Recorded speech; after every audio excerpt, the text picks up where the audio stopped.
Hi, and welcome back to My Heart to Speak.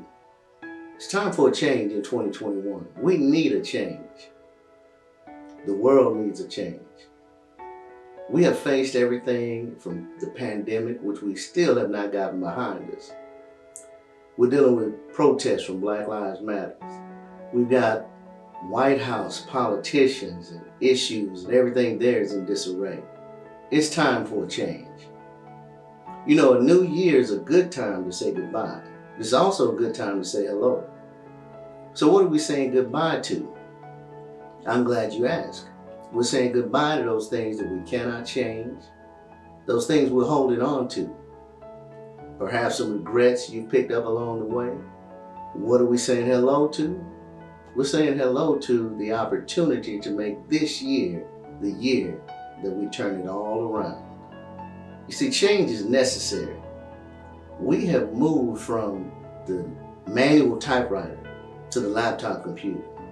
We moved from the combustible engine to the electric car. We moved from the rotary phone to FaceTime. Technology won't allow us to stand still. But we are the only anomalies on the planet. And what I mean by that, we don't have to change. We're not forced to evolve unless we want to do so. My mother, for many years, was a nurse's aide, and one day she decided she wanted to be a nurse, a registered nurse. So she went back to school, got her 4-year degree from the University of St. Thomas, passed the state exam, and started being a registered nurse. Why? Because she wanted it. It's ironic because the same woman at the age of 70 couldn't operate a smartphone. Why? Because she didn't want it. You see, when you want something bad enough, you'll read more, you'll study more, you'll pray more, you'll fast more. You'll do whatever it takes in order for you to get where you want to go.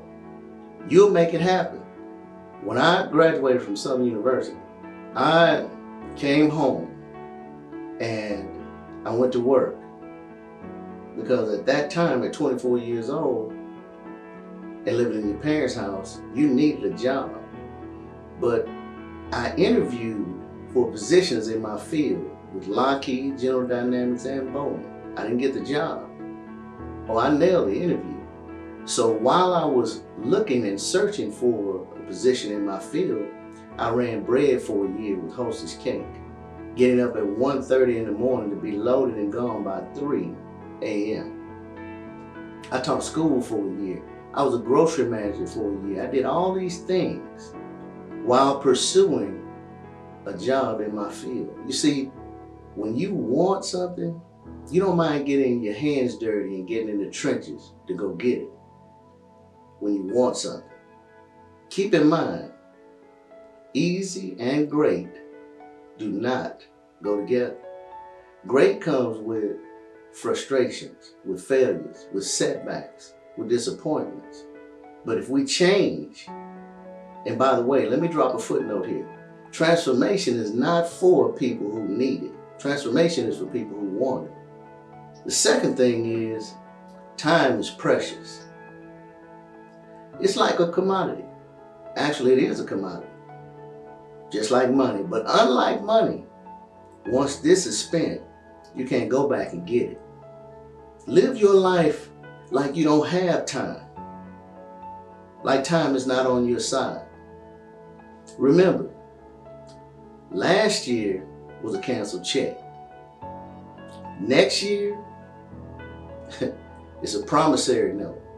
But this year is cold hard cash. Let's spend it wisely. How do we spend it wisely? You ask all the right questions. Write these down. Number 1, practice love in action. John 13:35 talks about that. You will know that they are mine by the love that they have for one another. Mentor someone. Zig Ziglar had a quote that says, you can have everything in life you want if you just help enough other people get what they want. Do something for someone else and make that a part of who you are. Why would you hoard what you know or what you have? Don't be apprehensive about sharing your knowledge or dream because most people won't follow their own dream, so they certainly won't steal yours. Number 2, do only those things that matter. Choose a task or path and stay focused. Far too many of us can't stay in our lanes. We spend a lot of time on things that don't count and far too little things on time that do count. I'll give you an example. In the last 5 years, I knew a guy that spent about 200 hours a month on television and spends 2 hours on personal development, and he wonders why his life is a wreck. Well, immediately we can come up with the answers. He spent too much time on television. Jeremiah 29:11 tells us, I have plans for you, to prosper you, not to harm you. Plans to give you a hope and a future. It seems to me if God has plans like this, I challenge you this year, 2021, to make a change in His direction.